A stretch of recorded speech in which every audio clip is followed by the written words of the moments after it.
Oftentimes when I try to think of a video that I want to put here on YouTube, I try to think of videos like techniques or tutorials, things that, man, I wish somebody would have taught me when I was starting out with my digital art experiments and like trying to learn Photoshop, trying to learn how to paint my art digitally. One of the things that I struggled a lot with is color. I didn't want to deal with color theory. It was all a little over my head and, quite frankly, overly complex. And in fact, even when I asked other artists about it, they were like, I don't know. I just do what I do, even people who are good at it. So I found some techniques that it kind of allowed me to cheat my way through. And if you look at my early stuff, when I was working on, say, World of Warcraft back in the Burning Crusade days, it was really kind of like, you can really see I didn't know what I was doing with color. And so it took a while, it took a lot of work, I would say, to try to devise a system that I think would basically help you a lot if you just implement these couple of little rules that could improve your work and your presentation of your work dramatically just by applying these couple of little things to maybe even a painting you're currently doing right now.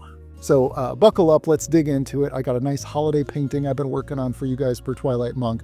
Let's dig into that for now. I want to start out by saying I called this video 3 color cheats for lazy artists.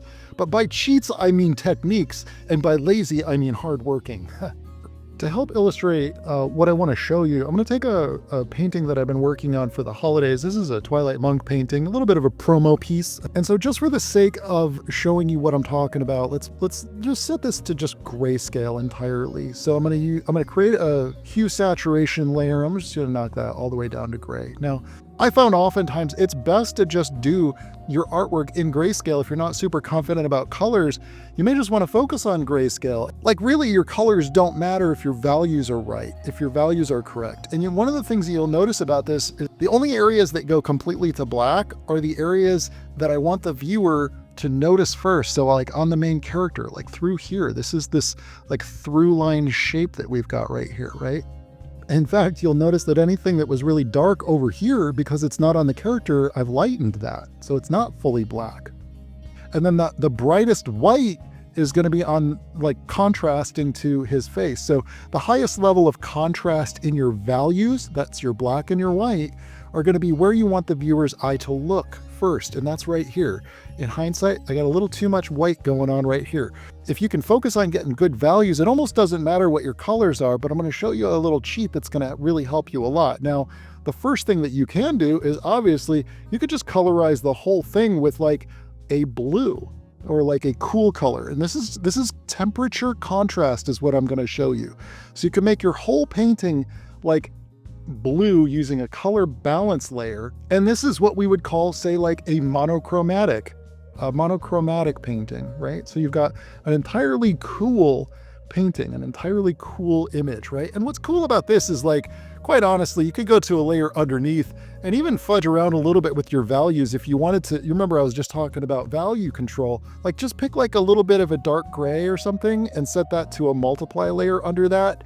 And you can like kind of darken your values and you immediately begin to notice, watch what happens. Like your eye still goes, the viewer's eye is going to go here. Why is that? Because of contrast, right? Value contrast. So we've successfully created a lot more focus on just the area of his face so that the viewer's eye isn't going back here, for example, or down here. We don't want that. And that's something that a lot of artists I see will do, is that they don't do good value contrast. They don't have values that focus the viewer's eye where they want it to be. And if you're just doing like a silhouette of a character or a standing character even, you can do a gradient map over the whole character that does the same thing. So you've got this nice gradient flow, where it's getting like lighter towards the upper part and then slowly into shadow, right? And if you can do that, then you're immediately going to have a much easier read on your painting. This is the biggest thing I see a lot of artists just don't bother to do, is value contrast. Now we're going to dig a little bit into color contrast. So we have cool values all across our whole painting. And what is the absolute contrast to all cool colors? A nice warm color. So something hot, something warm. Warm light is going to illuminate something in a all blue painting, as long as it's like a small percentage of the overall painting. If you have too many elements that are lit with a warm light, you're gonna end up with something it's gonna lose its focus. So I'm just creating a selection here using the lasso tool, and then I'm going to go in and hit it with like a nice warm orange. Now this is where we use some digital painting tricks. This is a layer blending effect, and usually most digital art programs are going to have something where you can set the layer mode. We're going to set this to vivid light. Maybe set the layer opacity there to like 60% too. And like bam, already you can see like your eye goes immediately to the character. In fact, it almost feels like it colored itself a little bit. If you kind of squint your eyes, you can see like skin tone and like, the values are doing the work here. This is what I meant when I said it doesn't matter what your colors are if your values are correct and your temperature contrast is correct. And you might be thinking, yeah, well, my characters aren't just blue and, red or orange and blue. Now, characters aren't generally monochromatic, so how do you fix that? But use the same kind of technique. Okay, well, we're going to go in and create color flats. This is a color flats layer. What do I mean by color flats? Like your local color. This is what the terminology is. So like skin tones are this peach color or whatever color your character's skin tone is. His clothing that he's wearing is like a Santa suit. So like that's going to be like a red, so just do it flat. Don't think about lighting right now. Just do it flat. That's why they call it color flats. Make sure that you set this particular layer to the blending mode of color. You'll notice here, and this is, again, it's just like that when we were dealing with the blending layer effect before to get our warm light. And I'm just doing this as a demonstration here, so it's kind of messy, but just so that you can get the point of what I'm talking about. But yeah, like if you got wood in your scene, like paint it local color wood across the whole thing. And yeah, like I'm not doing color flats for everything, but you should for your painting. And so now when we switch that on underneath our lighting layer, you'll notice that we have basically warm light all across all of those local colors. And what you can do is go into your color flats layer and start erasing out the areas that would be in shadow. And what that's going to do is it's going to make all of those areas the color of that blue. I didn't use this term before, but it's called flood light. And that basically just means all the light that's flooding into your shadows. And the more you chisel out your elements, such as the side of the face, or you do soft airbrush erases for slower transitions to get that like softness of a focal point of the warm light on the face, on the skin tones of the face. This is how you're going to get that blending. Let Photoshop or Sketchbook Pro, let that do the heavy lifting. Let your layer effects do the heavy lifting. And if anything's too warm or too saturated anywhere other than where you want the viewer to look, like the character in your scene, then erase out that brightness or that saturation or that bright color, that warm color, and let it be filled with the floodlight of the blue. Now notice that the character's wearing red. That's important because it makes him really pop out in an all blue, cool, wintry scene.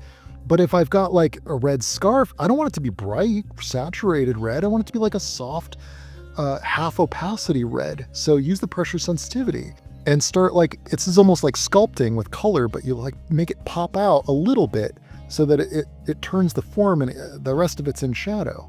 But if you got something like a red package over here, right, for example, don't paint that fully red as saturated as your character. Otherwise, it's going to be fighting for the attention of the viewer on an immediate read. And especially these days where everybody's looking at thumbnails and they're just looking through massive amounts of thumbnails on Instagram or YouTube or wherever on your comic book covers or wherever. Everybody's looking at the thumbnail. So you want a really quick read on your image when it's looking like it's next to all these other images. It will look less cluttered if you have good contrast control and decent colors. So yeah, temperature contrast, saturation contrast, these are really important for making your image read really quickly in a thumbnail. And so there you have it. There's actually a bunch of cheats in this techniques for improving your colors if you're not particularly good with colors. Work on your values, work on the saturation control. Make sure that your character's face has a little bit more saturation than the rest of your image, or make sure that the focal point, if they're holding a weapon, or if they have if you're trying to pull the viewer's attention to the eye or something, make that a little bit more saturated, a little bit more color contrast, a little more temperature contrast. Use these tools to improve your paintings and your immediate read on them. And I hope that helped you. I really hope you all have a wonderful holiday. This is an exciting period of time to be a digital artist. I have tons of very in-depth, real-time tutorials. What you're watching right now is just like a preview of my box set of videos. I do every painting that I do, I record and I release in full real time over on my Gumroad channel, along with my brushes and all kinds of like hand-holdy workshops to talk you through the process of creating concept art or just beautiful illustrations. So check that out over on my Gumroad channel and have yourself a wonderful new year. Thank you so much. I'll see you guys in 2025.